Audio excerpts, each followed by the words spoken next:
नमस्कार दोस्तों। होली के 10 दिन बाद तक दशा माता की 10 कहानियाँ सुनी जाती है। जो 10वें दिन होती है वह दशा माता की पूजा की जाती है और उस दिन दशा माता की कहानी सुनी जाती है। तो welcome to my channel Leena's kitchen Hindi. तो आज हम जानेंगे दशा माता की 10 दिन की सारी कहानियाँ। इन कहानियों में अगर आप कहानी सुनते हैं तो हमेशा पूरी कहानी सुने, कभी भी अधूरी कहानी ना सुने।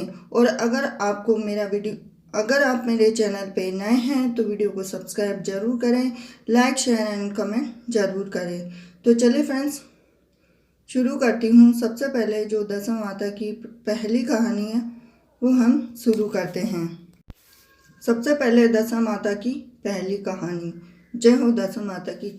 तो एक राजा था, उसके 2 रानियां थीं, बड़ी रानी और छोटी रानी। तो बड़ी रानी की कोई औलाद नहीं थी और छोटी रानी की औलाद थी। तो वह बड़े प्यार से रखती थी अपने बच्चे को और साथ ही साथ दशा माता का व्रत भी किया करती थी।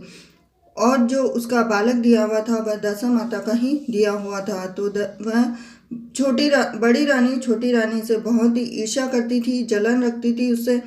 तो एक दिन उसके मन में विचार आया कि क्यों ना मैं इसकी औलाद को ही खत्म कर दूं। तो सबसे पहले वह इतना भेदभाव छोटी महारानी नहीं करती थी, तो वह अपने बच्चे को बड़ी महारानी के पास भेज दिया करती थी। तो सबसे पहले जब पहले दिन बड़ी महारानी के पास उसका बेटा जाता है छोटी महारानी का, तो वह उसके गले में सांप डाल देती है। तो दशा माता के प्रभाव से दशा माता वहाँ प्रकट होती है और उसके गले से सांप निकाल देती है। तो भी छोटी महारानी को कुछ भी नहीं पता चलता है। तो दूसरे दिन जब वह उसका लड़का बड़ी महारानी के आंगन में खेलने जाता है तो उसे वो जहर भरे लड्डू दे देती है। तो वहाँ पर दशा माता एक दासी का रूप धरकर वह लड्डू फेंक देती है। तो उसके बाद में भी छोटी महारानी को बिल्कुल भी खबर नहीं होती है। इसी के साथ ही वह अपने मन में बिल्कुल भी गलत विचार नहीं लाती है। साथ ही साथ जब बड़ी महारानी के आंगन में तीसरे दिन उसका बेटा खेलने के लिए आता है तो वह उसे अपने ही कुएं में धकेल देती है। तो वहाँ पर दशा माता प्रकट हो जाती, प्रकट होने के साथ ही उसको बीच में ही गोद में ले लेती है। तो इस प्रकार से जब उसका छोटी महारानी का लड़का दोपहर तक आया नहीं तो छोटी महारानी और महाराज बड़ी महारानी के पास में आते हैं उसको खोजते खोजते, तो वह वहाँ उसको दिखाई नहीं देता है। तो दशा माता एक भिखारिन के वेश में उसके पास जाती हैं। तो वह बोलती है यह है कि छोटी महारानी और महाराज को जरूर सबक सिखाना चाहिए। तो साथ ही साथ जब द्वार पे आकर खड़े होते हैं तो दशा माता बोलती है कि अगर मुझे भिक्षा मिल जाए तो उसका बेटा अवश्य मिल जाएगा। और सैनिक बोलते हैं तुम्हें तो भीख की पड़ी है, यहाँ तो छोटी महारानी की बेटा ही खो गया है। तो वह बोलती है। इसी के साथ ही जब दशा माता महल में प्रवेश करती है तो उसके जो लड़के के ऊपर से कपड़ा था वो हट जाता है और छोटी महारानी को इस बारे में पता चल जाता है। तो वह बोलती है कि ये मेरा ही बेटा है।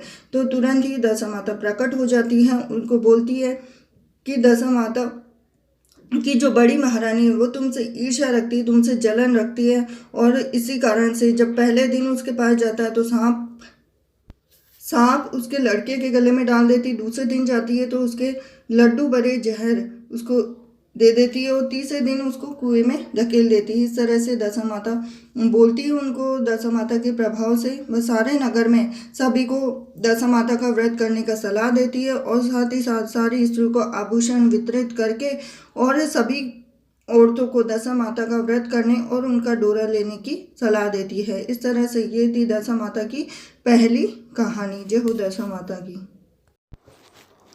दशा माता की दूसरी कहानी। एक घर में सास बहू रहती थी। बहू का पति विदेश में गया था। एक दिन सास ने बहू से गांव में से आग लाकर भोजन बनाने को कहा। तो बहू गांव में आग लाने गई पर किसी ने भी उसे आग नहीं दी।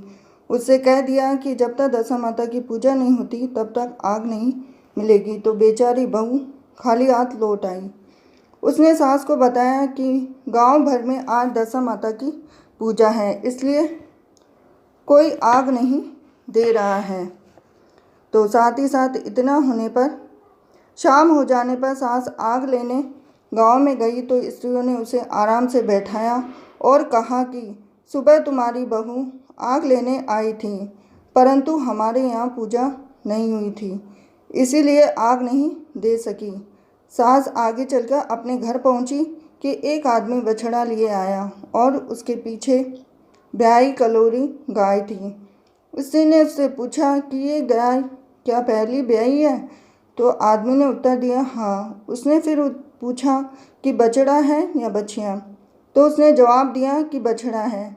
सास ने घर में जाकर बहू से कहा कि आओ हम दोनों भी दशा माता के गंडे लें और व्रत करें। दोनों सास बहू ने गंडे लिए और सवेरे से ही व्रत आरंभ कर दिया।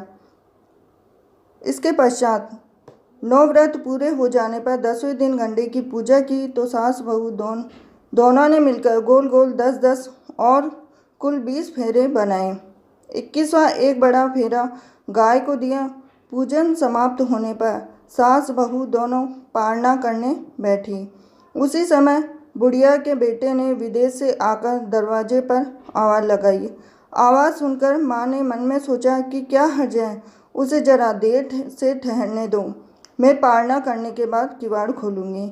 इधर बहू ने आवाज़ सुनी तो उसे ठहरने का साहस नहीं हुआ। अपनी थाली का अन्न इधर उधर करके झट पानी पीकर खड़ी हुई और उसने जाकर किवाड़ खोल दिए। उसके पश्चात पति ने उससे पूछा कि अम्मा कहाँ हैं? तो बहू ने उत्तर दिया कि वह तो अभी पारना कर रही हैं। तब पति बोला मैं तेरे हाथ का जल भी नहीं पीऊँगा, क्योंकि मैं 12 बरस में घर आया हूँ और इतनी दिनों के बाद आया हूँ तो भी तू इतनी देर से गेट खोल रही है। तो अम्मा आएगी तभी मैं जल लाऊंगी और तभी जल पीऊँगा। यह सुनकर स्त्री चुपचाप बैठ गई। इतने में उसकी अम्मा पारना कर अपनी थाली धोकर पी चुकी। तब वह लड़के के पास गई और लड़के ने सादर से उसके पैर छुए और अम्मा उसे आशीर्वाद देकर भीतर घर में ले गई। माता ने थाली परोस कर रखी तो बेटा भोजन करने लगा। इसके बाद में उसके हाथ में पहला ग्रास ही लिया था कि फेरों के वे टुकड़े जो बहू ने अपनी थाली से फेंक दिए थे अपने आप उचक कर उसके सामने आने लगे। बेटे ने माँ से तो माँ बोली कि मैं क्या जानूँ, बहू जाने। तो यह सुनकर बेटा आग बबूला होकर बोला, ऐसी बहू मेरे किस काम की कि जिसके चरित्र की तू साक्षी नहीं है, उसको मैं घर में नहीं रख सकता। इसे अभी घर से निकालो, यदि यह घर में रहेगी तो मैं घर में नहीं रहूँगा। माँ ने बेटे को व्रत के पालना का सब हाल बताया तो हर तरह से उसे समझाया, परंतु वह मानने को तैयार नहीं हुआ। उसके बाद में वह यही कहता रहा कि इसे घर से बाहर करो तो मैं रह सकता हूँ। माँ ने सोचा बहू को थोड़ी देर के लिए बाहर कर देती हूँ, जब लड़के का गुस्सा उतर जाएगा तब बहू को बुला लूँगी। तो बुढ़िया ने बहू से कहा कि तू थोड़ी देर के लिए बाहर जाकर सारे के नीचे थोड़ी देर के लिए खड़ी हो जा। जब बहू उसारे के नीचे खड़ी हुई तो उसारा बोला, मुझसे हटकर खड़ी हो, मैं दशा माता के विरोधी को छाया नहीं दे सकता। इस पर वह वहाँ से चलकर गिरोची के पास गई तो गिरोची बोली कि मुझसे हटकर खड़ी हो जा, मुझे इतना भार घड़ों का नहीं है जितना तेरा है। वह वहाँ से हटकर भूरे के ढेर पे चली गई तो भूरे के ढेर के पास जाती है तो वहाँ उसको भूरे का ढेर बोलता है कि मुझ में इतना भार कहाँ, जो कूड़े का भार नहीं है कि जितना तेरा है, चल यहाँ से हटकर कहीं और जाकर खड़ी हो। तो इस प्रकार उसे कहीं भी खड़ा नहीं होने दिया गया। वह अपने मन में बहुत ही दुख मानने लगी। वह जंगल चली गई। जंगल में भूखी प्यासी घूमती फिरती एक अंधे कुएं में गिर पड़ी। वह उसमें गिर तो पड़ी परंतु उसे चोट न आई। वह नीचे बैठ गई। अचानक राजा नल शिकार खेलते खेलते वहाँ पहुँच गया और वह अपने साथियों से बिछड़ गए थे। वह प्यास के कारण उसी कुएं पर आए जिसमें वह स्त्री गिरी पड़ी थी। राजा नल के भाई ने कुएं में पानी के लिए लोटा डाला तो स्त्री ने लोटे को पकड़ लिया। अब आगे चलते चलते भाई ने नल से कहा कि इस कुएं में तो किसी ने लोटा पकड़ लिया है। तो राजा नल ने कुएं पर आकर कहा कि तुम यदि पुरुष हो तो धर्म का भाई हो और यदि स्त्री हो तो धर्म की बहन हो। तुम जो भी हो बोलो, मैं तुम्हें बाहर निकाल लूँगा। स्त्री ने आवाज़ दी तो राजा ने उसे बाहर निकाल लिया और उसे हाथी पर बैठाकर राजधानी ले आया। महाराज को शिकार से लौटकर महलों की ओर आते देखकर सेवकों ने महारानी को महाराज के आने की सूचना दी। महाराज एक नई रानी को भी साथ ला रहे हैं। यह जानकर महारानी भी बड़ी दुखी हुई। इतने में महाराज भी वहां आ गए। रानी ने हाथ जोड़कर विनती की, महाराज, मुझसे ऐसी क्या गलती हो गई जो मेरे रहते आप दूसरा विवाह कर लाए हैं। तो राजा नल ने हंसकर उत्तर दिया कि ये तुम्हारी सौत नहीं ननद है, मेरी धर्म की बहन है। तुम्हें उसके साथ अभी सगी ननद की तरह बर्ताव करना है। यह सुनते ही महारानी का मुख प्रसन्नता से कमल की भांति खिल उठा।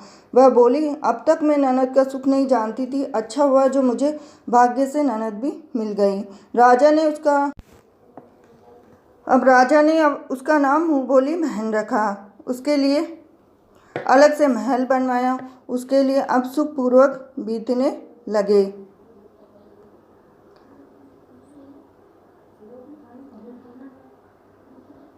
अब एक दिन राजा की घोड़ी ब्याई तो राजमहल की स्त्रियां बधाई गीत गाने लगी। मुँह बोली बहन ने अपनी दासियों से कहा, पता करो किस बात की बधाई गा रही है। तो सखियों ने कहा, महाराज की घोड़ी ने बछेड़ी को जन्म दिया है, उसकी बधाई गाई जा रही है। मुँह बोली बहन ने पूछा कि इसको पहलोड़ी ब्याई है या दूसरी या तीसरी। तो दासियों ने उत्तर दिया, यह तो पहलोड़ी है। तब मुँह बोली बहन ने महारानी के पास जाकर कहा, आओ भावज रानी, हम दोनों दशा माता का डोरा ले। तो रानी ने पूछा कि दशा माता का डोरा क्या होता है। वह बोली, दशा माता के व्रत का यह नियम है कि पहले जब गाय या घोड़ी या स्त्री का प्रसव सुने तब डोरा लेकर व्रत आरंभ करते हैं और 9 व्रत करने के बाद 10वें दिन डोरे को पूजन करके विसर्जन करते हैं। इसी के साथ इस पारने का नियम भी बताती हैं। तब महारानी बोली कि तुम्हारा व्रत तुमको फले। मैं पूड़ी और दूध की खीर खाने वाली रानी महारानी भला बन भरा गोले की पापड़ी कैसे खा सकती हूँ। वह बोली, भाभी, मुझे जो चाहे कह लो, परंतु व्रत के संबंध में मुझे कुछ भी मत कहना। मैं इसी व्रत के उल्लंघन के कारण मारी फिरी आपके देश में आ गई हूँ। अब इतना होते ही महारानी ने उदासीनता के साथ कहा, मुझे क्या पड़ी, तुम्हें तो अच्छा लगे वह करो, मैं मना तो नहीं करती। मुँह बोली बहन ने श्रद्धापूर्वक डोरा लिया। 9 दिन तक व्रत किए 10वें दिन विधिवत पूजा किया तो फरा बनाई और संध्या को पारना करने बैठी। उसी समय उसके पति को अनायास कुछ प्रेरणा सी हुई और वह अपनी माता से आज्ञा लेकर अपनी पत्नी को ढूंढने चल दिया। घूमता फिरता वह राजा नल की राजधानी में पहुंचा और अपनी पत्नी का पता लगाने लगा। उसने एक कुएं पर कुछ औरतों को बातें करते देखा। एक कह रही थी, राजा की मुँह बोली बहन बहुत ही सुंदर स्त्री है, आजकल उसी का किया हुआ सब कुछ होता है। दूसरी स्त्री बोली, वह सुंदर होने के साथ साथ धर्मात्मा है, जब से आई है सदा व्रत करती रहती है, दरवाजे से कोई भी व्यक्ति खाली हाथ नहीं लौटता। तीसरी स्त्री बोली, वह जैसी धर्मात्मा है वैसी सदाचारणी भी है। चौथी स्त्री बोली कि वह सदाचारणी और सर्वप्रिय भी है और सारी प्रजा उससे खुश है। 5वीं स्त्री बोली कि यह तो सब है, परंतु अब तक यह नहीं पता कि वो कौन है और कहाँ से आई है। उन औरतों की बात सुनकर वह साधु के वेश में राजा नल की मुँह बोली बहन के महल के द्वार पर जा पहुँचा। वहाँ उसने भिक्षा हेतु आवाज़ लगाई तो द्वारपाल उसे भिक्षा देने लगा। उसने द्वारपाल के हाथों से भिक्षा लेने से मना कर दिया। बोला, भिक्षा देने वाली स्वामिनी के हाथ से ही भिक्षा ग्रहण करूँगा, नहीं तो मैं आगे रास्ते चला जाऊँगा। तब द्वारपाल ने कहा कि इस समय वह दशा माता का व्रत करके पारना कर रही है, पारना समाप्त हो जाने पर तुमको भिक्षा दे सकती है, तब तक तुम प्रतीक्षा करो। अब इसके बाद में वह चुपचाप बैठकर प्रतीक्षा करने लगा तो पारना कर लेने के बाद वह मुट्ठी भर मोती लेकर आई, परंतु सामने उसका पति को पल्ला फैलाए देखकर वह मुस्कुराती हुई लौट गई। दोनों के एक दूसरे को पहचान लिया और महारानी ने मुँह बोली ननद को मुस्कुराते हुए देखकर कहा, जब से तुम आई हो आज तक तुमको मुस्कुराते हुए नहीं देखा है, आज इस साधु को देखकर हंसने का क्या कारण है। तो मुँह बोली बहन ने उत्तर दिया, कि वह साधु हमारे घर का है। रानी ने पूछा, वह ऐसा क्यों आया है? उसने कहा, वह अभी तक मेरा पता लगाने आया है। महारानी ने राजा नल से कहा कि तुम्हारे मुंह बोली बहन के घर के लोग आए हैं। तो राजा ने कहा कि उनसे कह दो कि अभी यहाँ से घर जाकर वहाँ से हमारी हैसियत से आए, तब मैं बहन की विदाई करूँगा। राजा नल की मुंह बोली बहन का पति घर जाकर अपनी सास से बोला, तुम्हारी बहू राजा नल के यहाँ उसकी बहन बनकर रह रही है। वह रोज सदाव्रत करती है और नियम धर्म से दिन बिताती है। तब उसकी माता ने उसे आज्ञा दी, बहू को ले आओ। और वह बोली, कहार बाजे गाजे कहार आदि के साथ यथाचित सज धज कर राजा नल की राजधानी को चल दिया। अब इसके बाद राजा ने उसका यथोचित आदर सत्कार किया। कुछ दिन मेहमानी में रखकर विधि पूर्वक बहन की विदाई की। जब वह महल से बाहर निकल चलने लगी तो महल भी उसके पीछे पीछे चलने लगा। तब महारानी बोली, ननद जी, तुम्हारा महल मेरा महल भी ले चली, जरा पीछे मुड़कर तो देखती जाओ। जो ही मुड़कर पीछे की ओर देखे तो राजा का संपूर्ण राजसी वैभव अचानक लुप्त हो गया। तो राजा की मुँह बोली बहन तो अपने पति के साथ आनंद से रहने लगी और राजा नल व रानी का यह हाल हो गया कि दोनों कमरी कसरी ओढ़े फिरने लगे। उनके जलाशय भी खाली हो गए। साथ ही साथ अब राजा और रानी बड़ा दुखी होने लगी। राजा नल रानी से बोले कि अब हमें यहाँ से कहीं दूसरी जगह चलना चाहिए। रानी पतिव्रता स्त्री थी तो उसने राजा की आज्ञा मान ली। चलते चलते वे एक गांव में पहुंचे। वहां पर बेरी के पेड़ पर बेर लगे हुए थे। तो राजा रानी दोनों भूखे थे। उन्होंने बेरों को उठाया तो बेर लोहे के हो गए। इस प्रकार राजा रानी जिस वस्तु को भी हाथ लगाते वह कंकड़ पत्थर की बदल जाती। इतने पर राजा रानी आगे बढ़ते गए। रास्ते में उन्हें एक व्यापारी मिला। तो व्यापारी ने राजा और रानी को पहचान लिया। उसने राजा रानी के भोजन के लिए आटा दिया तो वे आटा लेकर एक नदी के किनारे पर चले गए। रानी भोजन बनाने लगी और राजा नल स्नान करने चले गए। उस नदी में मछुआरे मछलियाँ पकड़ रहे थे। तो मछुआरों ने राजा ने 4 मछलियाँ दी। रानी ने मछलियाँ भूनकर रोटियाँ बना ली और राजा नल भोजन करने लगे तो रोटियाँ भी ईंट में परिवर्तित हो गई। मछलियाँ उछलकर नदी में चली गई और वहाँ से चलकर राजा रानी अपनी मुँह बोली बहन के यहाँ गए। तो बहन को जब पता लगा कि भाई भौजाई आए तो उसने पूछा कि कैसे आए। तो रानी ने कहा कि लटके चितू भूखे कुकरा ऐसे आए और कहते आए। यह सुनकर उसकी बड़ी लज्जा हुई। उसने कहा, राजा रानी को एक कुमार के यहाँ ठहरा दिया। शाम को थाल सजाकर बहन स्वयं भौजाई से मिलने कुमार के घर गई। इतने में भौजाई के सामने थाल रखा तो भौजाई ने कहा कि इस थाल में जो कुछ भी है वह तुम्हारे चक्के के नीचे रख दो और चली जाओ। तो ननद थाल का सारा सामान चक्के के नीचे रखकर चली गई। थोड़ी देर में राजा ने आकर रानी से अब राजा रानी भटकते भटकते अपनी बहन के वहाँ पर भी रहने लग गए और वहाँ पर भी सब कंकड़ पत्थर हो गया। तो राजा भी सोचने लगा कि भला मेरी बहन कंकड़ पत्थर क्यों लाएगी। तब राजा को ध्यान आया कि यह सब दशा माता की कृपा के कारण ही हो रहा है। अब राजा रानी वहाँ से चलकर अपने मित्र के घर गए। तो मित्र को लोगों से पता चला कि उसने पूछा कैसे आना हुआ। तो उन्होंने उत्तर दिया, कमरी ओढ़े कमरी बिछाए मांग मांग कर खाए, ऐसे आए और कैसे आए। मित्र ने दुखी होकर कहा, कोई हानि नहीं, जैसे आए वैसे अच्छे आए, आखिर मित्र हैं, उन्हें महलों में ले आओ। मित्र ने उन दोनों का स्वागत किया, स्वादिष्ट भोजन कराया और एक कमरे में उनके लिए पलंग बिछवा दिया। तो उस कमरे में एक खूंटी पर 9 लाख का हार टंगा हुआ था। तो पलंग की पाटी पर बिजुरिया खाड़ा रखा था। तो आधी रात के समय राजा तो सो गए परंतु रानी जाग रही थी। रानी ने देखा कि हार वाली खूंटी के पास दीवार में एक मोर का चित्र बना है। मोर धीरे धीरे हाथ को निगल रहा था। तो रानी ने राजा को जगाकर वह दृश्य बताया। तो राजा ने सोचा, यहाँ से चुपचाप चलना चाहिए, नहीं तो सवेरे चोरी का कलंक लगेगा। तब मित्र को क्या मुख दिखाएंगे। बेचारे राजा रानी रात में ही उठकर जंगल की तरफ चले गए। दोनों चलते चलते दूसरे राजा की राजधानी में पहुंचे। तो वहाँ अतिथि और भिक्षुओं को सदाव्रत दिया जा रहा था। तो वे भी सदाव्रत लेने पहुंचे परंतु उस समय सदाव्रत बंद हो चुका था। वहाँ के अधिकारियों ने कहा कि यह लोग न जाने कहाँ से अभागे आए हैं कि इन्हें देने के लिए कुछ भी नहीं बचा। इन्हें एक एक मुट्ठी चने दे दो। उन्होंने इस प्रकार से अनादर और कुवाच्य सहित दान लेना स्वीकार कर दिया। वे दानाध्यक्ष की निंदा करते हुए बोले कि ऐसी कंजूसी है जो सदाव्रत देने का नाम ही क्यों करता है। दानाध्यक्ष बोला कि यह तो बड़ा घमंडी भिक्षुक लगता है, भीख भी मांगता है और गाली भी देता है, तो इनको हवालात में डाल दो। इस प्रकार दोनों को एक कोठरी में बंद कर दिया। एक एक मुट्ठी चने दोनों को खाने के लिए मिलने लगे। तो जिस कोठरी में राजा और रानी को बंद किया था उसी के पास आम रास्ता था। तो एक महतरानी राजा की घुड़साल को साफ कर रही थी, तो उसी रास्ते से निकाला करती थी। तो एक दिन बहुत देर से निकली तो रानी उससे पूछने लगी कि तू आज इतनी देरी से क्यों आई है। तो वह बोली कि राजा की घोड़ी ब्याई थी, उसकी टहल में देर हो गई। रानी पूछी कि घोड़ी पहली बार ब्याई है, दूसरी बार या तीसरी बार। तो महतानी ने बताया कि पहली बार। फिर रानी ने पूछा बछड़ा हुआ या बछड़ी। तो महतानी ने उत्तर दिया बहुत अच्छा बछड़ा हुआ है। यह सुनकर रानी ने राजा से कहा कि एक बार मैंने तुम्हारी मुंह बोली बहन की डोरी का अनादर किया था, उसी दिन से हमारी दशा बदल गई। मैं आज दशा माता का डोरा लेना चाहती हूँ।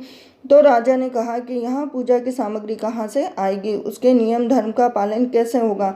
तो रानी ने उत्तर दिया कि वही दशा माता सब कुछ करेगी, मैं तो उन्हीं के का नाम लेकर डोरा लेती हूँ, फिर जो होगा देखा जाएगा। रानी ने अब रानी ने उत्तर दिया कि भाई दशा माता सब कुछ करेगी, मैं तो उन्हीं के नाम को लेकर डोरा लेती हूँ, फिर जो होगा देखा जाएगा।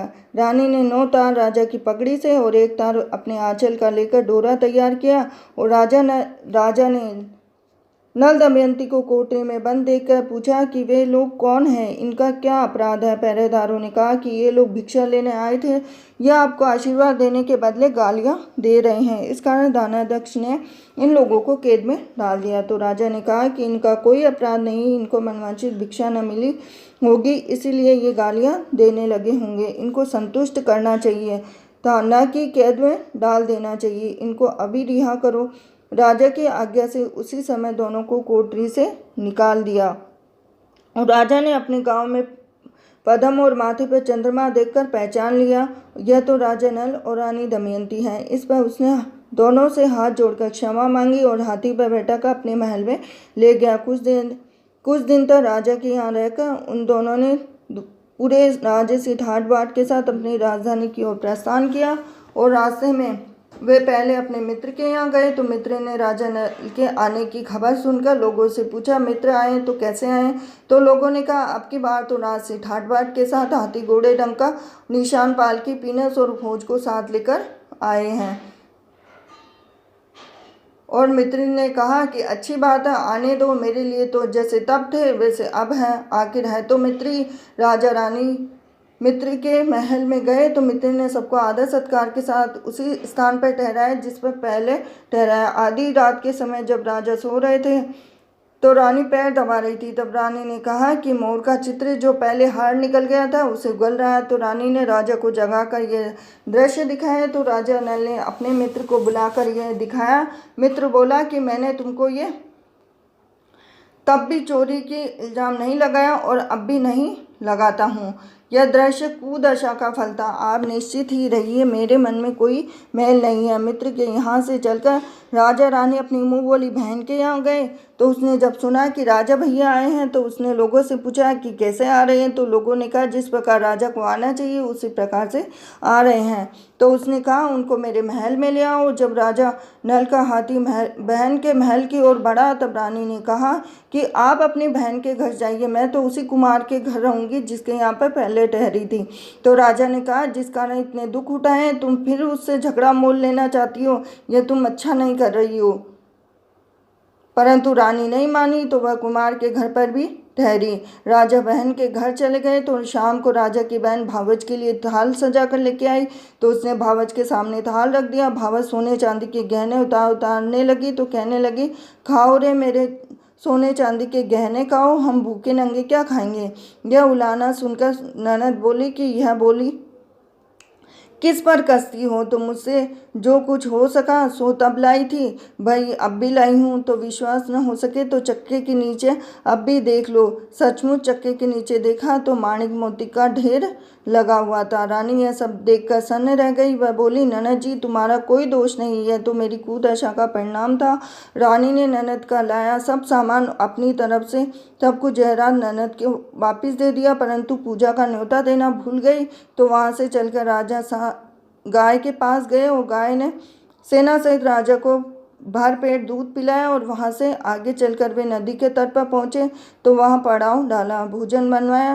राजा भोजन करने बैठे ही थे कि उसी नदी से उछलकर गिर पड़ी बुनी बुनाई मछलियाँ अपने आप थाली में गिर पड़ी। और अब राजा जैसे ही भोजन करने बैठे तो उस समय नदी से उछलकर गिरी हुई भुनी भुनाई मछलियाँ अपने आप थाली में गिर पड़ी। वे रोटियां जो ईंट बन गई थी फिर से रोटियां बन गई। राजा ने कहा कि यह सब क्या हो रहा है, कुछ समझ में नहीं आता। रानी ने बताया कि ये रोटियां और मछलियां वे ही हैं जो हमारे नसीब में नहीं थी।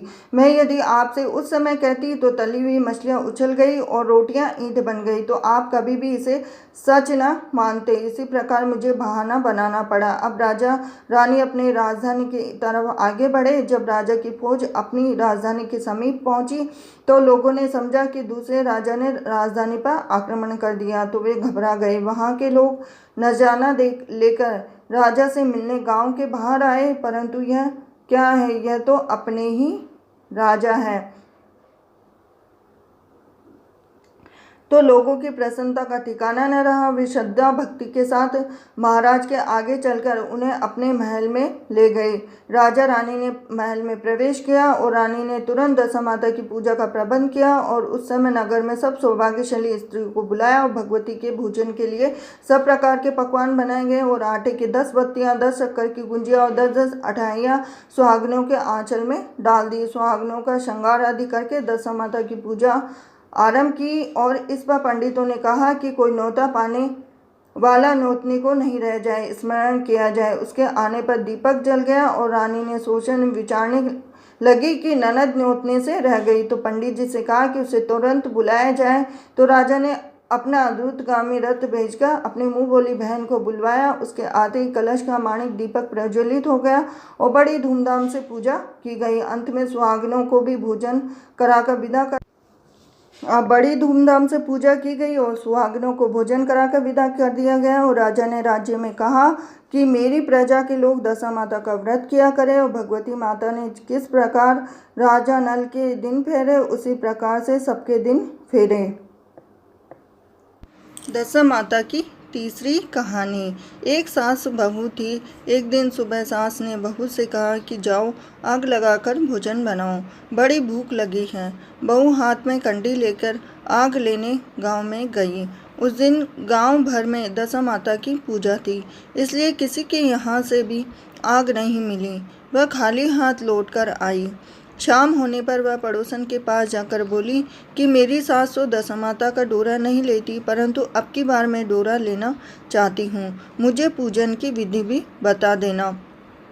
दोबारा जब डोरा लेने का समय आया तो बहू ने सास को बिना बताए ही दशा माता का डोरा ले लिया। इस पर बड़ा आश्चर्य हुआ। अब 9 दिन तक वह किसी न किसी बहाने पड़ोसन के घर जाकर कथा सुनती रही। 10वें दिन उसे चिंता सताने लगी कि मैं पूजा कैसे करूंगी। वह मन ही मन दशा माता का ध्यान धरकर वह सोचने लगी कि आज सारा कहीं बाहर चलूं, ताकि मैं सास कहीं बाहर चली जाए तो मैं शांतिपूर्वक पूजा कर लूँ। दशा माता की कृपा से सास बहू से बोली कि मैं आज खेत पर जा रही हूँ, यदि मुझे आने में देर हो जाए तो तू मेरे लिए खेत पर खाना ले आना। वह तो यह चाहती ही थी। उसने सास से कहा कि आप निश्चय होकर जाइए, घर का सारा काम मैं निपटा लूँगी। अब इतना होने पर सास के जाते ही बहू ने स्नान कर दशा माता की पूजा की और इसके बाद वह पूजा की सामग्री मिट्टी के गोले में रखकर उसे सिलाने के लिए ले जाने लगी कि उसकी सास खेत से वापस आ गई। सास को देखकर जल्दी जल्दी उसने गोले को छाछ की मटकी में छिपा दिया। उसने सोचा कि उचित समय पर गोले को मट्ठे से निकाल कर सिला आऊँगी। तो सास ने बोला बहू से, तू मुझे खाना देने क्यों नहीं आई, अब तक क्या कर रही थी। तो बहू ने कहा कि आज मैंने सिर के बाल धोए थे, उनके सूखने में देर हो गई थी, इस कारण भोजन बनाने में देर हो गई है। मैं थाली लगाती हूँ, आप गुस्सा त्याग कर भोजन कर लीजिए। तो सास का गुस्सा कुछ शांत हुआ। वह पैर धोकर चौके में बैठी ही थी कि उसका बेटा भी आ गया। वह भी अपनी माता के साथ भोजन करने बैठ गया। सास भोजन करके उठना ही चाहती थी कि उसका बेटा बोला, मुझे तो मट्ठा चाहिए। तो सास ने बहू से मट्ठा देने के लिए कहा। बहू बोली, मैं तो रसोई में हूँ, आप ही उन्हें मट्ठा दे दें। तो सास हाथ धोकर मट्ठा लेने गई, परंतु जैसे ही उसने छाछ की मटकी उठाई तो उसमें से कुछ गड़गड़ाने की आवाज़ आई। उसने हाथ डालकर देखा तो उसमें एक बड़ा सोने का गोला मिला। सास ने आश्चर्य से बहू से पूछा, अरे इस छाछ की मटकी में ये सोने का गोला कहाँ से आया? तो इसे तू कहाँ से चुरा कर लाई है? यहाँ क्यों छिपा रखा है? मैं समझ गई कि इसी वजह से तू छाछ देने नहीं उठी। इसका भेद बता, नहीं तो तेरी चमड़ी उधेड़ दूंगी। बहू बोली, मुझे कुछ नहीं पता, मेरी दशा माता जाने। मैंने आपको बताए बिना दशा माता का डोरा ले लिया था, उनकी पूजा की थी। अब इसी कारण, आपके आ जाने के कारण मैं डोरा को सिलाने न जा सकी। आपके डर से मैंने इसे छाछ की मटकी में छिपा दिया था। दशा माता ने इसे सोने का बना दिया, मैं इसमें क्या कर सकती हूँ? तो सास ने बहू को गले लगा लिया और कहा, अब मैं भी तेरे साथ डोरा लिया करूँगी और विधिवत व्रत और पूजन किया करूँगी। हे दशा माता, जैसे मैंने इनको दिया वैसे ही सब भक्तों को देने की कृपा करना। जय हो दशा माता की। दशा माता की चौथी कहानी। जय हो दशा माता की। एक साहूकार था, उसके 5 पुत्र और 5 बहुएं और 1 पुत्री थी।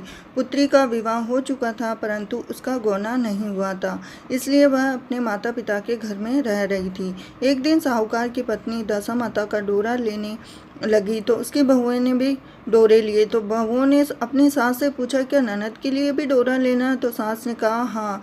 इस पर बहुओं ने कहा कि उनकी तो विदाई होने वाली है, यदि व्रत से पहले ही विदा हो गई तब क्या होगा? तो सास ने उत्तर दिया कि मैं व्रत का सब सामान साथ रख दूंगी और वह अपने ससुराल में पूजा कर लेगी। तो ऐसा ही हुआ। बेटी के ससुराल से उसे विदा कराने उसका पति आ गया।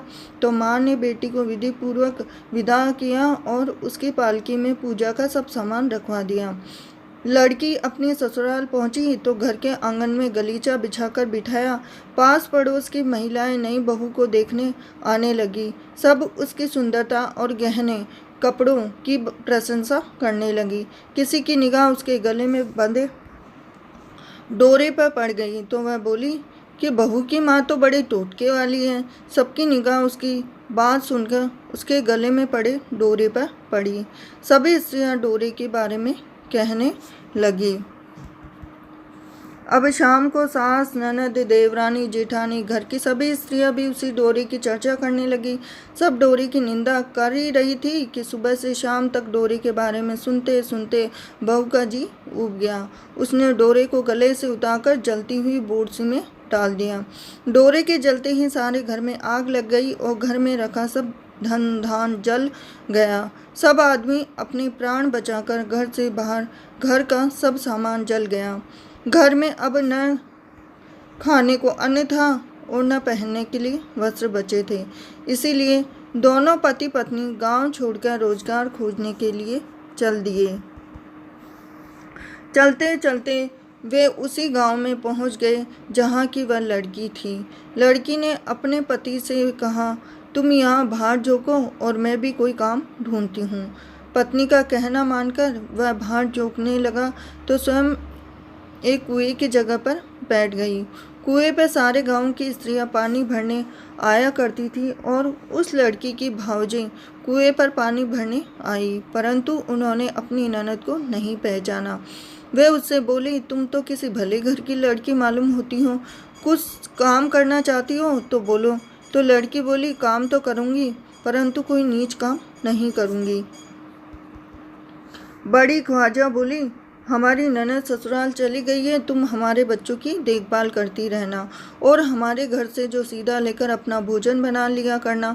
लड़की इस काम के लिए राजी हो गई और लड़की की भावजें अपने घर गई और सास से बोली कि कुएं की जगह पर एक अनाथ लड़की बैठी है, वह हमारे घर रहने और बच्चों की देखभाल करने को राजी है, तुम कहो तो हम उसे रख लें। तो सास ने कहा, खुशी से रख लो, परंतु आपस में कलह मत करना।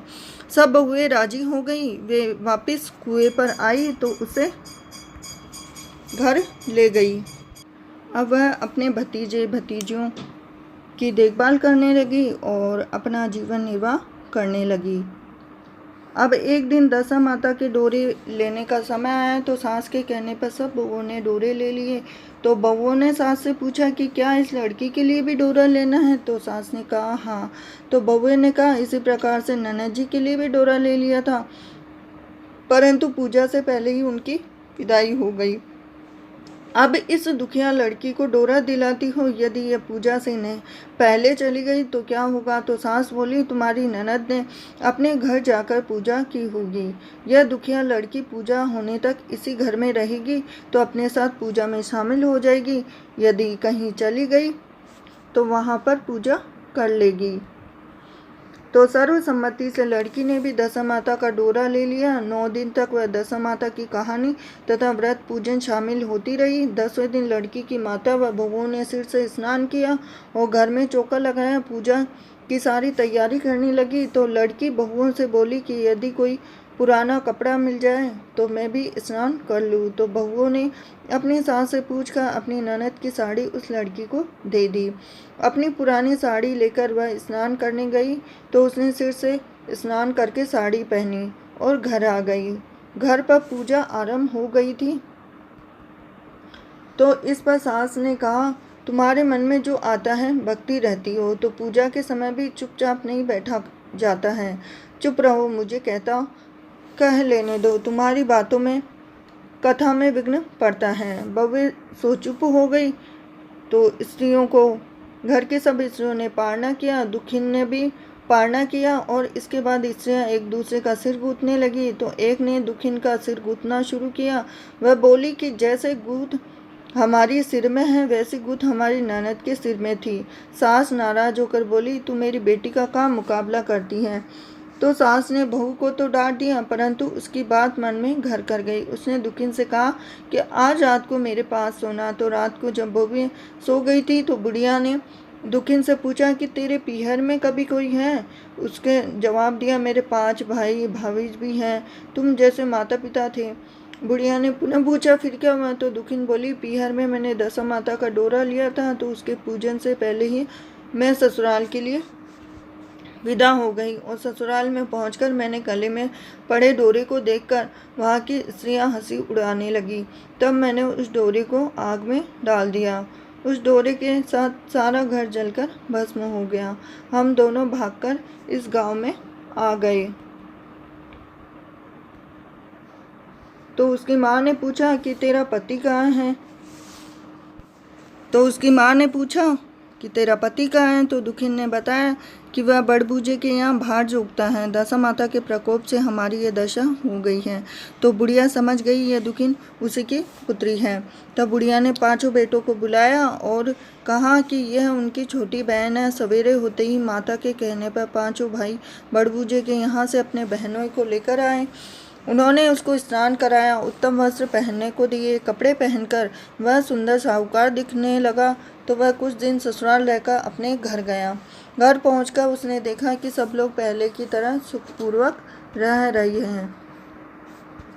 अब इसी के साथ इसके बाद वह अपने ससुराल आया तो अपनी पत्नी को विदा कर घर ले आया और वह अपनी दशा पर विचार करती हुई रहने लगी कि मार्ग में एक नदी पड़ी।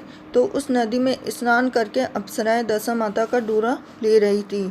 तो उनके पास एक डोरा बच गया था। वे अप्सराएं बोली, यदि कोई भले घर की लड़की हो तो इस डोरे को ले ले। तो उन्होंने डोरे के पास जाकर पता किया कि वह कोई दुखिन, यह डोरा किसी दुखिन को दे दिया। जब दुखिन अपनी ससुराल पहुंची तो अपनी सास छाछ सजाए, ननद कलश लिए, देवरानी जेठानी अन्य मांगलिक वस्तुएं लिए उसका स्वागत करने के लिए खड़ी थी। नेक दस्तूर हो जाने के बाद दुखिन अपने घर के अंदर बैठाया और आसन पर बैठने के बाद दुखिन बोली, आप लोगों ने पहली बार दशा माता के डोरे के लिए अपशब्द कहे थे, जिसका फल यह हुआ कि घर के सब बिछुड़ गए और घर का धन धान्य स्वाहा हो गया।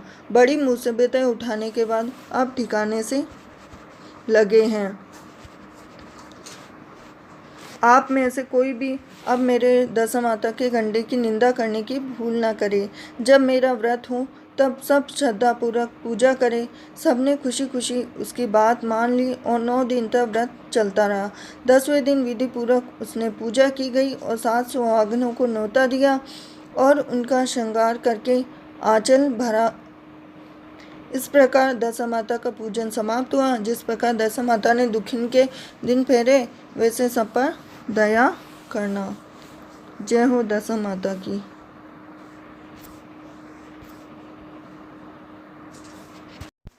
दशा माता की 5वीं कथा। जय हो दशा माता की। एक राजा के 2 रानियां थी। राजा की प्यारी रानी को लक्ष्मी कहा जाता था और दूसरी रानी को रानी होने पर भी कुलक्ष्मी कहा जाता था। एक दिन लक्ष्मी क्रुद्ध होकर मलिन कपड़े पहनकर कोप भवन में जा लेटी।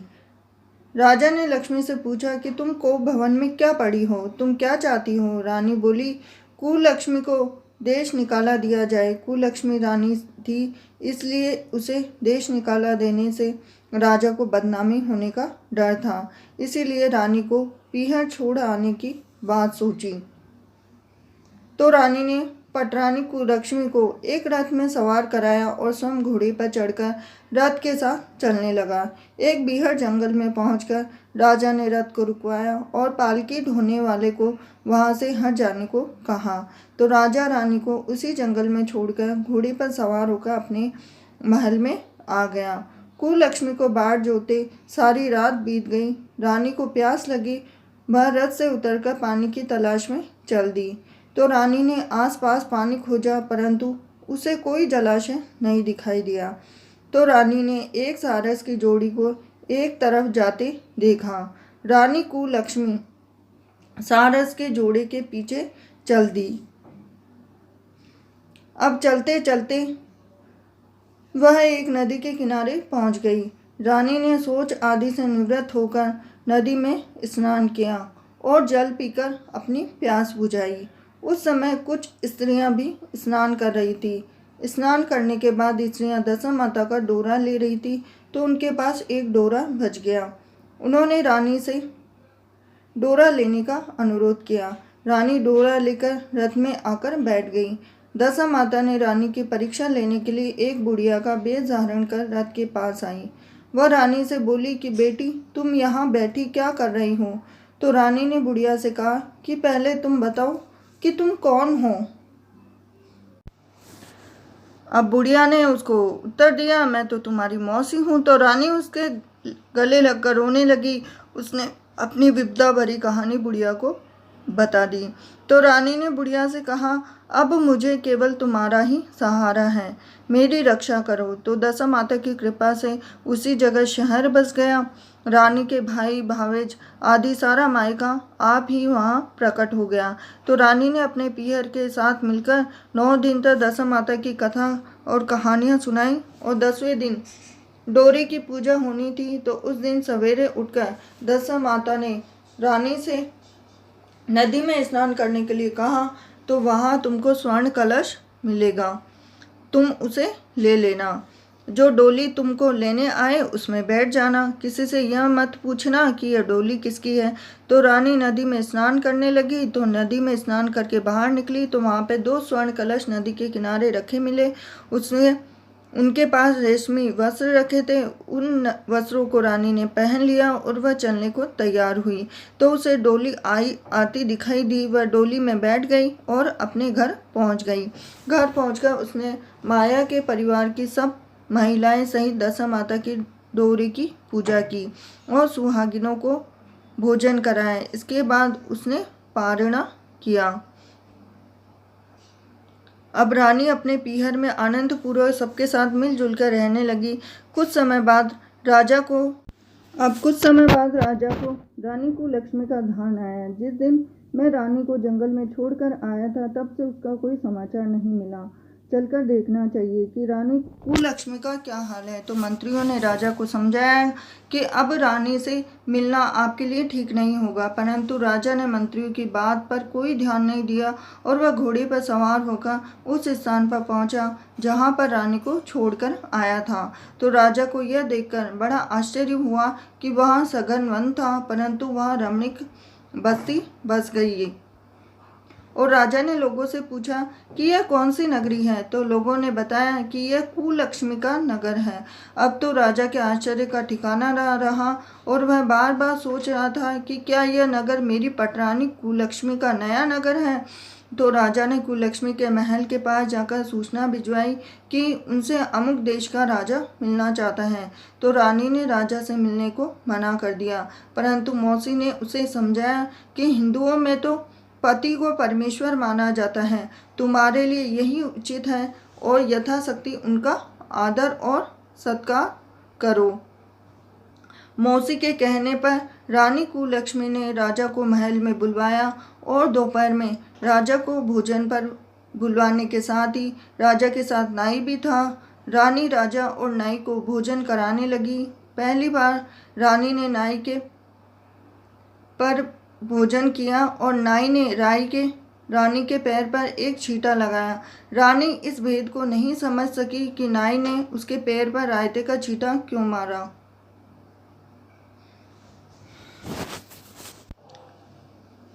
तो नाई ने रानी के पैर पर एक छींटा लगाया, तो रानी को इस भेद का पता नहीं लगा। तो रानी ने उसके पैर पर रायते का छींटा क्यों मारा। तो रानी दूसरी बार पोशाक बदल कर फिर आई। तो राजा सोचने लगा कि यहाँ तो बहुत सी रानियाँ हैं, सबकी शक्ल एक जैसी, मैं अपनी रानी को कैसे पहचानूंगा। तो डेरे पर आकर राजा ने नाई से कहा, यहाँ तो कई रानियां हैं, मैं अपनी रानी को कैसे पहचानूंगा। तो नाई बड़ा चतुर था, वह बोला, रानी तो एक है, परंतु वह पोशाक बदल बदल कर हमारे सामने आ रही है। तो राजा ने नाई से पूछा, तुझे कैसे पता कि सब नाई एक ही है।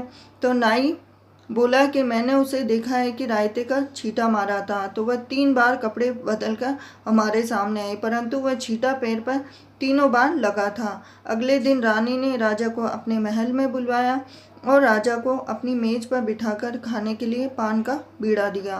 पान खाकर राजा पलंग पर लेट गया और रानी उसके पैर दबाने लगी। तो राजा ने रानी से अपने किए की क्षमा मांगी और रानी से अपनी राजधानी को चलने को कहा।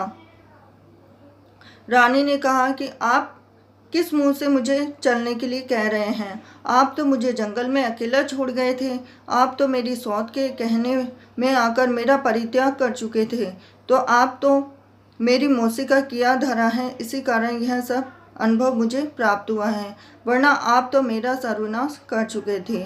तो राजा ने रानी को बहुत समझाया। तब रानी बोली कि मैं केवल एक शर्त पर आपके साथ चल सकती हूँ। आप मेरी मौसी से वरदान मांगोगे कि वह यह नगरी आपकी राजधानी के पास पहुँचा दे, जिससे कि वह मेरा मन चाहे मैं आपके पास रहूं और जब जी चाहे मौसी के दिए महल में चली जाऊं।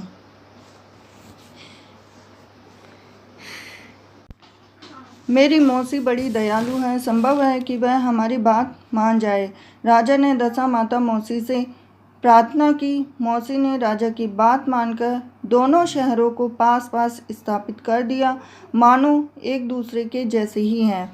राजा ने दशा माता की कृपा का फल जानकर शहर में ढिंढोरा पिटवाया कि उसकी प्रजा दशा माता की पूजा किया करें। भगवती दशा माता ने जिस प्रकार कुलक्ष्मी पर दया करी, वैसी ही दया सब जनों पर करे। जय हो दशा माता की। दशा माता की छठी कहानी। जय हो दशा माता की। एक राजा था, उसकी रानी कोमालिनी थी। वह फूलों की सैया पर सोया करती थी। एक दिन फूलों के साथ एक कच्ची कली भी आ गई। कच्ची कली के कारण उसे रात को नींद आई और वह करवटें बदलती रही। राजा ने पूछा कि प्रिया, आज क्या बात है जो तुम्हें नींद नहीं आ रही है। तो रानी ने बताया कि आज फूलों में एक कच्ची कली आ गई है, वह मेरे शरीर में चुभ रही है, इसी कारण मुझे नींद नहीं आ रही है। राजा के शयन कक्ष में एक दीपक जल रहा था जिसे ज्योति स्वरूप कहते थे। ज्योति स्वरूप रानी की बात सुनकर हंसा और राजा ने हाथ जोड़कर उससे हंसने का कारण पूछा। तो ज्योति स्वरूप ने बताया कि अभी तो रानी को कच्ची कली के कारण इतनी तकलीफ हो रही है, कल सवेरा होने पर रानी को सिर पर बोझा ढोना पड़ेगा, तब इनका क्या हाल होगा। तो रानी ने पूछा, क्या मेरे रहते हुए ऐसा हो सकता है? तब दीप ज्योति स्वरूप ने उत्तर दिया, हाँ संभव है, तुम्हारे जीते जी संभव है। ज्योति स्वरूप की बात सुनकर राजा ने मन में सोचा, देववाणी कभी असत्य नहीं हो सकती और होनी को कौन टाल सकता है। तो रानी को अवश्य बोझा ढोना पड़ेगा, परंतु यह हो सकता है कि यदि मैं इसे एक संदूक में बैठाकर समुद्र में बहा दूँ तो संभव है कि वह बोझा ढोने से बच जाए। क्यों समुद्र में डूब जाने पर बोझा ढोने से बच जाएगी। तो इतना होने पर राजा ने रानी से कहा, चलो मैं तुम्हें तुम्हारे मायके में छोड़ आऊँ, कुछ दिन तुम वहीं रहना। तो रानी बोली, परंतु महाराज मेरे मायके में तो कोई भी नहीं है, मैं कहाँ और किसके पास रहूँगी। तो राजा ने कहा, तुम्हारे सगे संबंधी और वह बहुत ही अच्छे दशा में हैं, तो मैं उन्हीं के पास तुमको भेज दूंगा। तो रानी ने राजा की बात मान ली और रानी ने बहुमूल्य आभूषण और कीमती वस्त्र धारण किए। तब राजा ने रानी को संदूक में बैठाकर नदी में बहा दिया। वह नदी समुद्र में ऐसी जगह मिलती थी जहाँ राजा के बहनोई का राज्य था। तो समुद्र से मोती निकलने का ठेका राजा के बहनोई ने ले रखा था। तो वह संदूक बहता बहता जब राजा के बहनोई के इलाके में पहुंचा तो उसने मलाहों के आज्ञा देकर संदूक को समुद्र से बाहर निकलवा दिया और संदूक को उसने अपने महल के शयन कक्ष में भिजवा दिया और आदेश दिया कि जब तक मैं पहुंच न जाऊं इसे कोई भी नहीं खोले। तो राजा का बहनोई जो उस जगह का स्वयं राजा था, उसके शयन कक्ष में संदूक के पहुंचते ही रानी को पता चला कि संदूक को राजा में समुद्र में पाया है। तो वह जल्दी ही शयन कक्ष में आई। उसने पहरेदारों को हट जाने को कहा और रानी ने संदूक को खोल लिया। उसे संदूक के अंदर 16 श्रृंगार किए एक स्वर्ग सुंदरी मिली। अब रानी ने अपने मन में सोचा कि यदि राजा मुझको इस हालत में देखेंगे तो वह इसका भी ही हो जाएगा और मुझे छोड़ देगा। इसीलिए उसने उस रानी के सब जेवर कपड़े उतार कर उसे फटे पुराने कपड़े पहना दिया और संदूक में बंद कर दिया। तो राजा जब महल में आया तो उसने रानी को अपने शयन कक्ष में बुलाया और रानी से पूछा कि क्या तुमने इसे देखा है कि इस संदूक में क्या है। तो रानी ने उत्तर दिया कि मैंने कुछ नहीं देखा, मुझे नहीं पता कि इस संदूक में क्या है। तो राजा ने रानी के सामने ही संदूक को खुलवाया तो संदूक के अंदर फटे पुराने कपड़े पहने एक स्त्री दिखाई दी जो भिखारियों सी दिखाई दे रही थी। तो रानी ने कहा, यह तो कोई नीच जाति की भिखारिन सी दिखाई दे रही है, इसको कारखाने में भिजवा दिया जाए, वहाँ लकड़ी ढोकर अपना जीवन निर्वाह करती रहेगी। तो राजा ने रानी के कहे अनुसार उसे कारखाने में भिजवा दिया और एक दिन रानी की सहेलियाँ नदी में स्नान करके दशा माता का डोरा ले रही थी तो उनके पास एक डोरा बच गया था। तो वे यह सोच रही थी कि इस डोरे को किसे दिया जाए और देवयोग से उसकी लकड़ी ढोने वाली रानी वहाँ आ गई।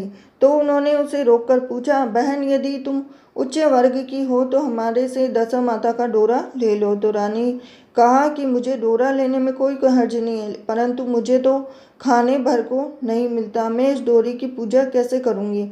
तो वे बोली कि तुम इस बात की चिंता मत करो, हम रोज इस जगह स्नान करने आया करेंगी, 9 दिन तक हम यहाँ पर कथा करेंगी, तुम भी रोज आकर कथा में शामिल हो जाना और 10वें दिन पूजा होगी, तब दशा माता चाहेगी तो तुम्हारी दशा बदल जाएगी। तो रानी ने दशा माता का ध्यान कर उनसे डोरा ले लिया। उन्होंने उसे रोककर पूछा, बहन यदि तुम उच्च वर्ग इसके बाद में उसी दिन रानी के पति राजा को चिंता हुई कि रानी को संदूक में बंद करके बहा तो दिया था, परंतु पता नहीं उसका क्या हाल होगा। उसकी खोज खबर लेने के लिए राजा एक नौका पर बैठकर नदी के द्वार यात्रा करने अपनी बहनों के यहाँ पहुँचा। तो संध्या के समय वह अपनी बहन से पूछा, मेरा हाथ पैरों में बहुत दर्द हो रहा है, किसी दबाने वाले को बुलाओ। तब उसकी बहन ने लकड़ी ढोने वाले भिखारी को बुलाकर आज्ञा दी कि आज की रात तू मेरे भाई के पैर दबा देना। तो वह बड़े संकोच में पड़ गई। अपने मन में सोचने लगी कि आज तक मैंने किसी पुरुष को छुआ तक नहीं है। रानी अपने भाई के पैर दबाने के लिए उस पर जोर डाल रही थी, इसलिए लाचार होकर उसने हाँ करनी पड़ी। तो राजा के पैर दबाते दबाते रानी को उसके पाँव में पद्म दिखाई दिया। तो रानी चुपचाप रोने लगी। उसके आंसू में राजा के पैरों पर टपक पड़े। तो राजा ने उससे पूछा कि तू रो क्यों रही है, तो मेरे द्वारा तुमको कोई हानि नहीं होगी। रानी बोली, जैसा पद्म आपके पैर में है वैसा ही पद्म मेरे पति के पैर में भी था। उनकी याद आ जाने पर मुझे रोना आ गया। राजा ने उसे पहचान लिया और राजा बोला, मैं समझ गया, अब तुम्हें पैर दबाने की जरूरत नहीं है।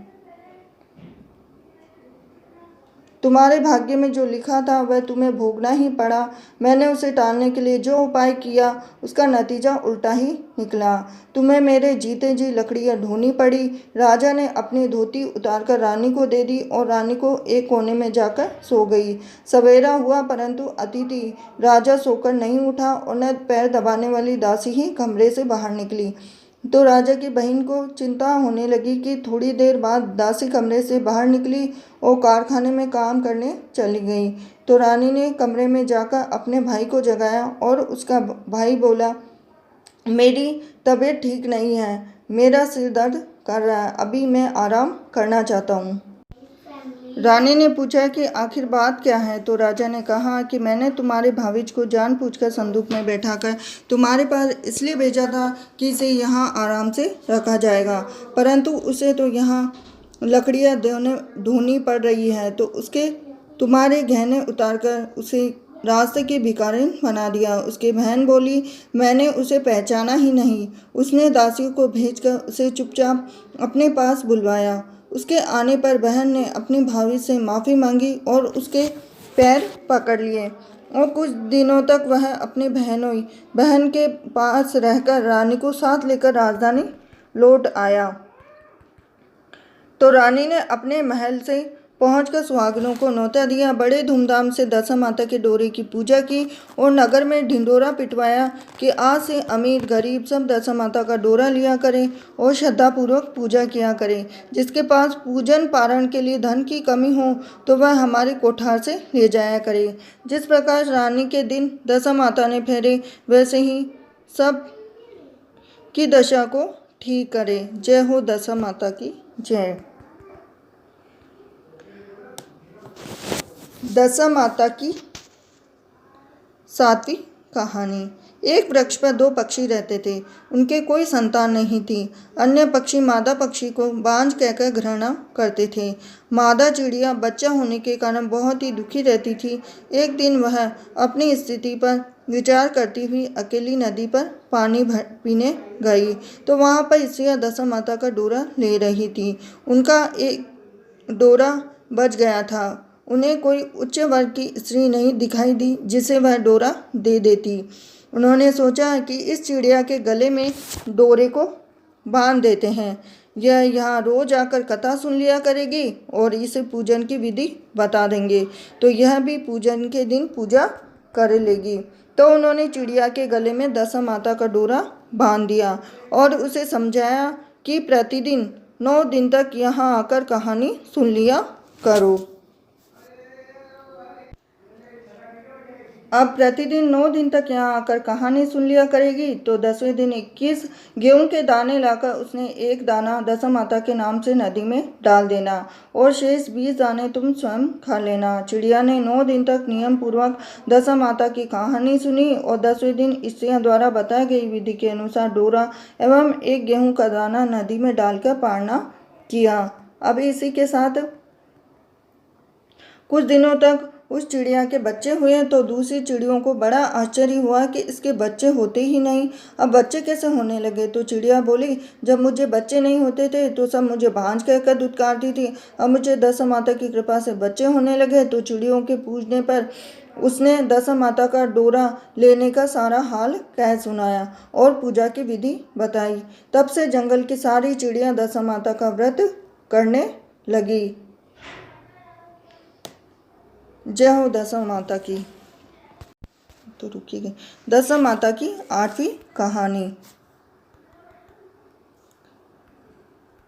एक समय की बात है, घर में एक जेठानी देवरानी थी। वे दोनों निसंतान थी। वे मेहनत मजदूरी करके पेट पालती थी, दोनों व्रत पूजन भी नहीं करती थी। एक दिन प्रातःकाल दोनों गांव में आग लेने गई और उस दिन गांव में दशा माता का पूजन था, इसलिए उन्हें किसी के यहाँ से आग नहीं मिली।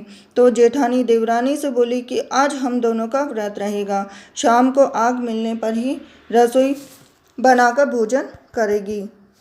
तो शाम हो जाने पर जेठानी अपनी पड़ोसन से आग लेने गई। तो जेठानी ने पड़ोसन से पूछा, दशा माता का पूजन करने से क्या होता है। तो पड़ोसन ने बताया कि जिस बात की इच्छा करके डोरा लिया जाता है वह पूर्ण हो जाती है। तो जेठानी यह सुनकर पड़ोसन से बोली कि अगली बार जब डोरा पड़े तो मुझे भी बताना। तो जेठानी वैसे ही आग लेकर घर से बाहर आई तो उसे गाय चरकर आती दिखाई दी। ग्वाला पीछे आ रहा था तो उसके कंधे पर एक बछड़ा था। गाय बछड़े को चाटते हुए चल रही थी और उसे आगे ग्वाले से पूछा कि तुम्हारी गाय प्रथम बार ब्याई है या दूसरी या तीसरी बार।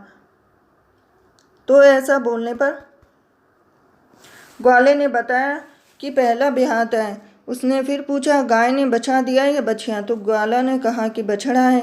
यह जानकर जेठानी ने पड़ोसन से कहा कि जब जाकर दशा माता का डोरा ले लो, 9 दिन तक व्रत रखना, कथा सुनना, 10वें दिन सिर सहित स्नान करके पूजा करना और दशा माता चाहेगी तो 10 दिन में तुम्हारी मनोकामना पूरी हो जाएगी।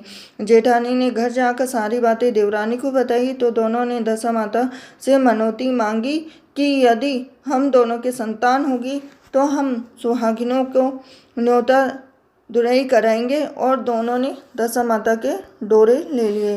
दशा माता की कृपा से डोरे की पूजा से पहले ही दोनों देवरानी जेठानी गर्भवती हो गई। अब जेठानी ने कहा कि अभी ऐसी जल्दी क्या है, जब लड़कों का अन्नप्राशन संस्कार होगा तब वह सुहागिनों को न्योता देंगे। तो लड़कों का अन्नप्राशन संस्कार हुआ तो देवरानी ने जेठानी से सुहागिनों को न्योतने की बात कही, परंतु जेठानी ने बात को टाल दिया। कहा कि लड़कों के मुंडन संस्कार पर सुहागिनों को न्योतेंगे। कुछ समय बाद लड़कों का मुंडन संस्कार भी आ गया और देवरानी जेठानी को सुहागिनों के न्योतने की बात कही। तो जेठानी बोली, लड़कों की सगाई के समय सुहागिनों को न्योती जाएगी। अब लड़कों की सगाई भी हो गई, परंतु जेठानी ने सुहागिनों को नहीं न्योता। जेठानी बोली, जिस दिन लड़कों की भावरे पड़ेगी उसी दिन सुहागिनों को न्योता देंगे। तो इस पर देवरानी बोली, बहन तुम्हारी जब इच्छा हो तब सुहागिनों को न्योत लेना, मैं तो मंडपाछन के दिन सुहागिनों को न्योत दूंगी। देवरानी ने मंडपाछन के दिन सुहागिनों को न्योत दिया, परंतु जेठानी ने परवाह नहीं की। मंडपाछन के बाद मातृ का पूजन करके दोनों दूल्हे बारात सजाकर बैंड बाजे सहित ब्याहने चल दिए। देवरानी के बेटे का विवाह बड़ी धूमधाम से सकुशल पूर्ण हो गया, परंतु जेठानी ने सुहागिनों को न्योता नहीं दिया था, इसलिए दशा माता भावरों के समय दूल्हे को ले गई। दूल्हे के सहसा गायब हो जाने पर दोनों पक्षों में हाहाकार मच गया। अब इस पर देवरानी बोली, बहन तुम्हारी तो उसकी बारात खाली हाथी घर लौटकर आई। लड़की की माता बड़े संकट में हो गई कि यह अधब्याई लड़की से कौन विवाह करेगा। तो पड़ोस की सुहागिनों ने लड़की की माता को समझाया कि ब्याह का जो भी सामान बच गया वह लड़की के हवाले कर दिया जाए और लड़की मांगते भिखारी को दे देना। एक दिन एक साधु तीर्थ यात्रा करता हुआ वहाँ आया तो गांव से दूर घने जंगल में पीपल का पेड़ था और इस पीपल के पेड़ पर दशा माता का निवास था। तो साधु शाम को उसी पेड़ के नीचे ठहर गया और झाड़ूदार ने आकर पेड़ के पास के मैदान में झाड़ू लगाई और बिजली ने मशक से छिड़काव कर दिया और माली ने फूल बिखेर दिए। अब देवता पोशाक पहनकर आने लगे, यथास्थान बैठने लगे। बाद में स्वर्ग से राजा इंद्र का सिंहासन उतरा और स्वर्ग से अप्सराएं आकर सिंहासन के चारों ओर नाचने लगी।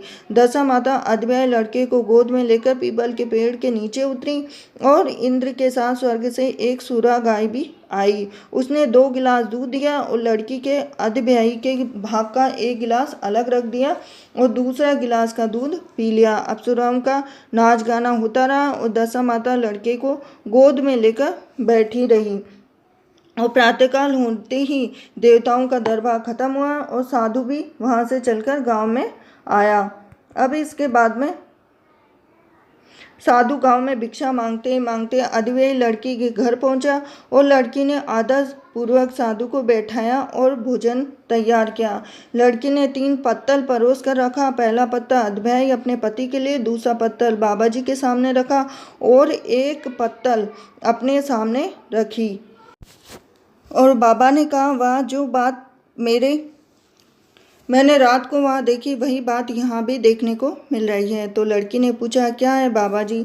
साधु बाबा ने बात टालते हुए कहा कि हम लोग ऐसी अनेक बातें कहने रहते हैं, तुम्हें ऐसी बातों से क्या मतलब, तुम तो भोजन करो। तो लड़की ने हाथ पकड़ ली। लड़की ने कहा कि जब तक आप कही गई बात नहीं बताएंगे तो मैं भोजन नहीं करूंगी। इस पर साधु बाबा चुप रहे। तब लड़की बोली कि आप साधु हैं और मैं सती हूँ, आप या तो अपने कथन को पूरा कीजिए, नहीं तो आधी रात में क्या देखा, नहीं तो मैं आपको श्राप दे दूंगी। तब साधु बाबा ने रात का किस्सा कह सुनाया और यह सुनकर लड़की ने बाबा के साथ पीपल के पेड़ के पास जाने का निश्चय किया। साधु आगे चलते रहे और लड़की उनके पीछे चलती रही। साधु बाबा लड़की को उसी पीपल के पास छोड़कर चले गए। संध्या होने पर रोजाना की तरह जमादार ने झाड़ू लगाई, बिस्ती ने मशक से पानी का छिड़का और माली ने फूल बिखराए। देवताओं के राजा इंद्र आए, अप्सराएं नाचने लगी। उस समय दशा माता पीपल के पेड़ से नीचे उतरकर दरबार में बैठ गई और लड़के ने सूरा गाय से दूध लिया और 1 गिलास अद्वैय लड़की के लिए रख दिया। जैसे ही लड़के ने दूध का गिलास मुंह में लगाया, वैसे ही लड़की दूसरा गिलास हाथ में लेकर वर के सामने उपस्थित हो गई और वह बोली, अपना हिस्सा लेने के लिए मैं तैयार हूँ, मैं सेवा करने के लिए आई हूँ। तो इसके बाद में लड़का बोला, मैं नहीं मिल सकता, मैं दशा माता की सेवा में रहता हूँ, मुझे अभी दरबार में जाकर दशा माता की गोद में बैठना होगा। यदि तुम दशा माता को प्रसन्न करके उनसे मुझे अपने लिए मांग सकती हो तो मांग लो। तो लड़का दूध पीकर दशा माता की गोद में जा बैठा। लड़की अप्सरा के साथ नाच गाने लगी और सवेरा हुआ तो दशा माता ने इस नई लड़की को बुलाकर पूछा कि तुम कौन हो, तुम्हारे नाचने से मैं बहुत प्रसन्न हूँ, जो मांगना हो मांग लो। तो लड़की ने दशा माता से वचन ले लिया, मैं जो कुछ मांगूंगी वह आप मुझे प्रदान करेंगी। अब तथास्तु कहने के बाद लड़की ने दशा माता से अपने पति को पकड़कर कहा, मुझे यही चाहिए। तो दशा माता ने कहा, तूने मांगा तो परंतु मैं वचन दे चुकी हूँ, इसी कारण मैं तेरे पति को तुझे वापस देती हूँ। राजा इंद्र ने पूछा कि भगवती, यह सब क्या राज है, मैं इस राज को जानना चाहता हूँ। तो दशा माता ने बताया कि यह लड़का मेरे वरदान से ही प्राप्त हुआ था। इसकी माता ने मनौती मांगी थी कि लड़का होने पर मैं सुहागनों को न्योता दूंगी, तो उसने अभी तक अपना वचन पूरा नहीं करा। इसी कारण मैं अपने लड़के को विवाह मंडल से हर लाई थी और यह लड़की इसकी अद्वैय पत्नी है और पतिव्रता है। पतिव्रता होने पर वह देव समाज में पहुंचकर अपनी पत्नी को मांगता है। अब इसके बाद में गांव के गणमान्य व्यक्तियों ने भी वही बात बताई। तब उसने किवाड़ खोले और बाहर निकला। उसने अपने द्वार पर लड़की और दासी को खड़े देखकर उसकी प्रसन्नता का ठिकाना नहीं हुआ। लड़की के पिता ने इस खुशी पर दान पुण्य किया और फिर से विवाह की तैयारी की। लड़की ने अपनी माता से कहा कि पहले दूल्हे की माता सुहागनों को न्योता देकर बारात आए, तब मैं विवाह के नेक को पूरे होंगे। तो लड़की के पिता ने लड़के के घर पर खबर भेजी। लड़की की मां ने पहले सुहागनों को न्योता दिया, तब बारात चली। बड़ी धूमधाम से विवाह हुआ। वर वधू दोनों अपने घर आए और वधू की खुशी में लड़की की माता ने दोबारा से सुहागिनों को न्योता दिया। उसी समय से विवाह के भावरों के दिन वर के घर पर सुहागिनों को न्योतने की प्रथा चली आ रही है। दशा माता ने जिस प्रकार सती की दशा बदली, वैसे वह सभी की कल्याण करे। जय हो दशा माता की जय। दशा माता की 8वीं कहानी। एक गांव में एक बुढ़िया ब्राह्मणी रहती थी। वह बहुत गरीब थी। उसके एक बेटा था। एक दिन उसने अपने बेटे से कहा, बेटा काम करो जिससे 4 पैसे की आमदनी हो और हमारा जीवन निर्वाह हो सके।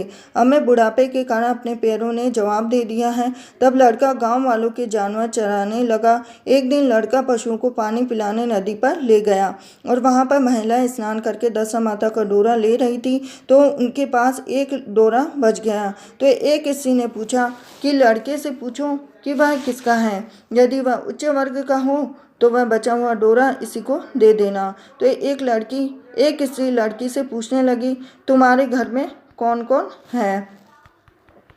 तो वह बोलता, लड़के ने बताया कि केवल मेरी बुढ़िया माँ है। स्त्री ने पूछा, तुम्हारी जाति क्या है? तो लड़के ने कहा कि मैं ब्राह्मण हूँ, कोई काम मिलने के कारण गाय चराता हूँ। तो स्त्रियों ने लड़के को एक डोरा देते हुए कहा कि तुम इसे ले जाकर अपनी माता को दे देना और कहना इसका पूजन और व्रत करें। हम तुम्हें सीधा और पूजा की सामग्री भी देती हैं, इसे भी अपनी माता को दे देना। लड़के ने उनसे डोरा ले लिया और सब स्त्रियों ने उसे सीधा दिया और लड़का उस सामान को लेकर घर आया और उसने दरवाजे से ही माँ को पुकार कर कहा कि गठरी को उतार ले, मैं बोझ से दबा जा रहा हूँ। इतना होने पर उसकी माँ आवाज़ लगाकर दौड़ी आई और गठरी में सीधा देकर माँ बहुत ही प्रसन्न हुई। माँ ने बेटे से पूछा कि ये सब कहाँ से लाए हो? तो लड़के ने माँ को सब समाचार सुनाकर दशा माता का डोरा भी दे दिया। तो बुढ़िया ने डोरे को लेकर माथे से लगाया और उसी दिन से व्रत करने लगी। 9 दिन तक कथा कहानी कहती रही और 10वें दिन उसने डोरे के पूजन की तैयारी शुरू की और वह देहरी के बाहर गोबर से लीप रही थी कि उसी समय एक गरीब बुढ़िया आकर बोली कि क्या क्या कर रही हो बहन? उसने जवाब दिया कि आज मेरे घर पर दशा माता का पूजन है, इसलिए लीप रही हूँ। तो उस बुढ़िया ने कहा कि मुझे बहुत प्यास लगी है, थोड़ा पानी पिला दें। तो इस पर लड़के की माता बोली कि मैं तो मिट्टी के बर्तन में ही पानी पीती हूँ, लोटा लुटिया कुछ नहीं है। एक कटोरी मेरे घर में है, पता नहीं वह भी कहाँ होगी। तुम रुको, मैं कटोरी से तुमको पानी पिलाऊंगी। तो बुढ़िया हाथ जोड़कर अंदर कटोरी रहने गई। इसी बीच दशा माता बुढ़िया का रूप धारण कर उस परिंदे पर एक सोने का घड़ा रखकर अंतर्ध्यान हो गई। तो बुढ़िया कटोरी लेकर परिंदे के पास गई और वहां पर सोने का घड़ा देखकर घबरा गई। मन से सोचने लगी कि मैं बुढ़ापे में चोर कहलाऊंगी। वह इसी चिंता में बुढ़िया को खोजने लग गई। अब उसका लड़का भी आ गया तो उसने माँ से पूछा कि तुम किसे खोज रही हो? तो उसने बताया, अभी एक बुढ़िया आई थी और वह सोने का घड़ा रखकर न जाने कहाँ चली गई। तो लड़के ने कहा कि वह दशा माता थी तो उन्होंने तुमको यह घड़ा दिया है और दोबारा आए तो उनकी आवभगत में कोई कमी नहीं करना और उनकी आज्ञा का पालन करना। तुम नदी पर नहाने जाओ और तुम्हें नदी पर जो भी चीज़ मिले उसको दशा माता का दिया हुआ प्रसाद समझकर बुढ़िया नदी में नहाकर बाहर आई तो उसे सोने का भरा घड़ा दिखाई दिया और उसके पास अच्छे वस्त्र रखे हुए थे। बुढ़िया ने कपड़ों को पहन लिया और घड़े को हाथ में लेकर चलने लगी थी कि 4 कहार एक डोली लेकर उनके पास आए। कहारों ने उसे डोली में बैठने को कहा। तो बुढ़िया जब घर पहुंची तो उसने देखा कि वहाँ तो एक आलीशान महल है। तो बुढ़िया महल के अंदर चली गई और वहाँ उसने श्रद्धापूर्वक भक्तिभाव से दशा माता के डोरे का पूजन किया और हाथ जोड़कर वरदान मांगा, जिस प्रकार तुमने मुझे संपत्ति दी है उसी प्रकार मेरे घर में एक सुशील बहू भी आ जाए, तभी यह शोभा होगी। अब इसके बाद में कुछ दिनों बाद लड़के का विवाह हो गया। सुंदर और सुशील बहू बुढ़िया के घर में आ गई। अब जैसे ही कुछ दिनों बाद लड़के का विवाह हो गया तो सुंदर और सुशील बहू बुढ़िया के घर में आ गई। तो बुढ़िया ने दोबारा दशा माता से वर मांगा कि जैसे मेरे बहू और बेटे सुशील और सज्जन हैं वैसे ही एक पौत्र भी बुढ़िया को दे दे। तो कुछ दिनों बाद बुढ़िया के यहाँ पे पौत्र भी पैदा हो गया। तो बुढ़िया ने अपनी बहू को पास बैठा कर समझाया कि मेरी यह सब संपत्ति दशा माता की प्रदान की हुई है, उनकी कृपा से तुम इस घर में आई हो। मेरे मर जाने के बाद यदि कोई मैले कुचीले कपड़े पहनकर बुढ़िया तुम्हारे घर पर आए तो उसका श्रद्धापूर्वक स्वागत करना। यदि तुम्हारी नाक बहती हो तो उसे आंचल के छोर से पहुँच लेना, लेकिन घिन मत करना, उससे प्रार्थना करना, यह सब आप ही का दिया हुआ है। जब भी दशा माता का दौरा पड़े तब उसको तुम भी अवश्य लेकर श्रद्धापूर्वक उसका पूजन करना। जब भी तुम्हारे ऊपर संकट के बादल फिर आए तो सुहागिनों को न्योतना और दशा माता की कृपा से तुम्हारी सब इच्छाएं पूरी होगी। कुछ दिनों बाद बुढ़िया का स्वर्गवास हो गया और दशा माता ने सोचा कि बुढ़िया के घर चलकर देखना चाहिए कि उसकी बहू सास के कहे अनुसार पालन करती है या फिर नहीं करती है। तो एक दिन दशा माता वृद्धा भिखारिणी का वेश धरकर उसके घर गई तो उसे देखते ही बहू खड़ी हो गई, उसके पांव छुए और बालक को उसकी गोदी में डाल दिया। उसकी श्रद्धा भक्ति से दशा माता बहुत ही प्रसन्न हुई। उन्होंने आशीर्वाद दिया कि धर्म बुद्धि तेरे में ही है, भगवान तेरा सदैव कल्याण करेंगे, भंडार भरपूर रहेगा, तू जो इच्छा करेगी वह तुझे अवश्य प्राप्त होगी। दशा माता ने जैसी कृपा बुढ़िया ब्राह्मणी पर की वैसी कृपा सब पर करना। और इस दिन बहनें डोरे की पूजा करें। तत्पश्चात प्रथम दिन वाली पूजा विधि अनुसार दोबारा पूजा करें। और इसी के साथ ये थी दशा माता की सारी कहानियाँ एक साथ हिंदी में। आशा करती हूँ कि आपको वीडियो ज़रूर पसंद आया होगा। वीडियो पसंद आया तो वीडियो को लाइक कीजिए, चैनल को सब्सक्राइब कीजिए और बेल आइकन को ज़रूर दबा देना, क्योंकि एक लाइक से मुझे मिलती है मोटिवेशन आपके लिए और भी बेहतर वीडियो बनाने के लिए। मिलती हूँ आपसे नेक्स्ट दशा माता की किसी अच्छे और आसान वीडियो में। जय हो दशा माता की।